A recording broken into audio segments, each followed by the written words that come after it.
Jesus Christ. I'm so happy and blessed to be here in the midst of you all after a really, really long time. And I never imagined myself to be here on this stage. I was with the Sunday School for a lot of years. Now, if I have to say my testimony, I would probably stay here for like hours. We'll probably be here the entire night. But they gave me 5 minutes. I'm going to try my best and tell a few things in this small, short time that I have. So I left from here in 2010. I went to Maryland, and I had a really good church there. I had really good members. It was a really good place. We had great fellowship, great worship sessions. Everything was just amazing. And then after like about a year and a half in Maryland, I moved to the Caribbean islands. If those of you who don't know what the Caribbean islands are, it's the West Indies. So little did we know how the West Indies was. We reached there, it was like worse than India. Oh my God, it is like slums, and it was horrible. The place is, it is very beautiful, but to stay there for a prolonged period of time, it's just impossible. So the first problem with that place is finding a church. We could not find a church.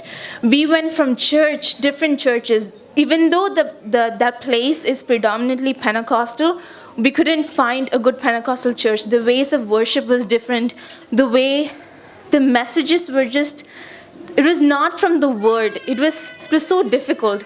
So being brought up in a church environment, being a pastor's daughter, being in such an atmosphere, for me to go there and have no church, it was horrible. That's when I realized the value of having a church. Here I neglected the fact that I had a church to go to multiple times a week. I neglected a lot of things. I neglected Sunday school, the fact that how important it was. But when I was there, I wanted to go to Sunday school so badly. I wanted to go back. MC Varghese uncle is not here, but he was my teacher for like my senior years, and he's the one who guided me through a lot of things. And you know, when I used to sit there thinking why I have no church, all those things that I learned in Sunday school, all those things that I learned in churches, everything used to just keep coming up, you know. And so the months went by, and finally I came home here to Doha. And the Lord spoke to me, and he was like, I want you to start a prayer group in your school. I started laughing, and I was like, no, I'm not going to start a prayer group. And then God just kept telling me, no, I want you to start a prayer group.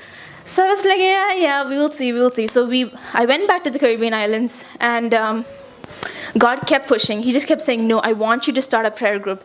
And I was like, God, I cannot start a prayer group. I cannot preach. I cannot lead. I cannot sing like that. I'm not going to start a prayer group. And finally, I had a friend who used to preach around. He's done crusades and stuff. So I thought maybe God wanted me to tell him. So I went to him, and I was like, God, I think God is telling me to tell you to start a church. And he was like, oh, okay, fine. And then finally we both started ICPF on the Caribbean islands, the first ever.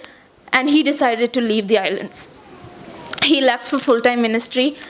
And I was stuck there. I had a prayer group. The flyers were out. Everyone was waiting for the next meeting, and I had no idea what to do. I started crying, and I was like, God, I cannot do this. But God was like, no, go. And the verses like, I can do all things through Christ who strengthened me, just kept coming in my head. Finally, I had the first prayer meeting, and there was this friend of mine who was a local, and he's done a lot of worship sessions, so he led the thing and stuff. So he used to lead, I used to pray once in a while, and finally he came to me one day, and he was like, I think God is telling me to tell you to lead the worship. And I was like, no, I'm not going to do it. And then he kept pushing. I was like, fine, you know, it might not be hard. And then I decided to lead one prayer meeting. I prayed in the beginning, and then I didn't know what to do. I just got stuck. And everyone's staring at me. It just went for 15 seconds. We were just looking at each other because I had no clue what to do next. And finally, thank God, that friend of mine just went on with the meeting. And I swore, I was like, God, I'm never leading a meeting after that. But then God kept telling me in my heart, no, this is what I called you out for, and this is your ministry. You need to do it. I sat for fasting, and I prayed, and I was fasting for about a week, and finally God was like, you know what, I think it's time you led the prayer meeting. And I led the first prayer meeting, and it was amazing. God moved amazingly. And after that, I led every prayer meeting after that for an entire semester. I saw how much that small prayer group grew. There were times when I just wanted to give up on that prayer group, because there were days when just 2 students came for that prayer group. Just me and those 2 students. That's it. So I'm like, God, this is not going the way I wanted it to. You know, usually you see like churches are so huge. When it goes for a few months, people keep adding. Here, I didn't see people add up. So I thought maybe this was, you know, the end. Maybe it was over. But God just kept pushing. He was like, no, this is what I want. This is what's in store for you. Where 2 or 3 have gathered in your name, I'll be in the midst of it. This went on, and finally, I left the island after 2 years, and when I left, there were about 15 plus students in the prayer group, which was amazing. And it was not just Indians. We had Nigerians, we had Asians, we had locals, we had North Indians, we had South Indians. It was like a glimpse of heaven. In heaven, when we go, it's not just Malayalis in one group, and it's not just like Americans in one group. We all will be worshiping together, and to see that in front of my eyes, it was amazing. And that is how God brought me up in that kind of situation. So I don't regret going to that islands where there is no age for drinking, there is no age for smoking or taking weed or marijuana or anything. Everyone's open to do everything. At 2 o'clock in the afternoon, you can see drunk people lying on the floor, and most of our patients in the hospitals are all intoxicated with alcohol. You know, in that kind of situation where black magic is predominant, to see a church, you know, to plant seeds for a church and see it grow into a small plant, it was just amazing, and God did marvelous works. Sadly, the ICPF could not prolong and go there because there was nobody I could hand it over to. We still have the prayer group, which is run by Nigerians, but it is not known as ICPF. So I still want all of you to pray that ICPF will still keep going. I'm not going back to the islands again.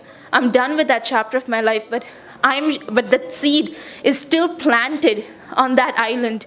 And we all want it to see as it grown as a huge tree filled with fruits and stuff. So I want you all to still pray for it. And I cannot thank the church and Sunday school for all those values that was taught to me over the years, because it most definitely made my foundation when I had to lead those meetings. God bless you all.